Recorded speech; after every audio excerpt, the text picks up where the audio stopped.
Well, overall, the last couple of days, it has been very warm. We've had some isolated showers and storms around, but the coverage rain here the next couple of days will be a little bit on the higher side of things, as we'll have off and on showers and storms around. Highs are back into the 70s, so the 80s are going to be going away at least for the next several days. And then next week, we are going to start to trend a little bit on the drier side of things. So we will have kind of one wave of showers, even maybe some isolated storms this morning. We're already seeing that at least in a few locations.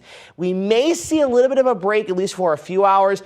The sun could peek out, but I think we're going to generally stay cloudy. But as we get into the afternoon and evening, that's when the rain coverage will start to kind of pick back up a little bit as we get into the evening hours. So any outdoor events, football games tonight, things like that, just be on the lookout for some rain and even a few thunderstorms mixed in there as well.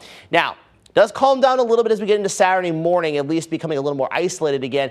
But then we should see another secondary push of showers and storms as we get into the afternoon and evening hours. And then we'll maintain at least some chance into Saturday evening. But then we may quiet things down a little bit overnight. And then into Sunday itself, a mostly cloudy sky with mostly just isolated to scattered pop-ups into the afternoon, though the better chance for that looks to be north of I-90 and especially north of Highway 10. So here's a look at La Crosse, and these are the projected rainfall totals from several different models. And again, it is a little all over the place, going from about a 1/10 inch on the low end to as much as an inch on the high end.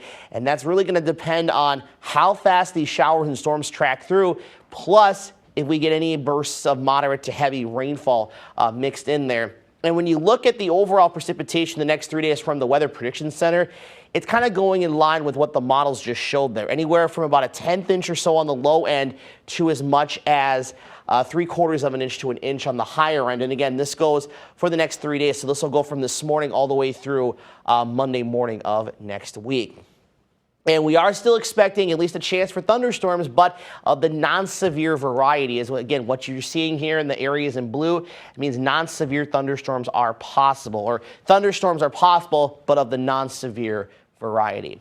Also, it is still going to be a bit on the humid side here the next couple of days, but as you notice as we get into the middle parts of next week, especially like we get towards the second half of next week, we are going to start to see some drier air filtering in as those dew points are forecasted to drop back down into the 50s. So this stretch of muggier weather is still going to be with us here for the next several days, but by about the middle of next week, we should start to see things start to improve a little bit.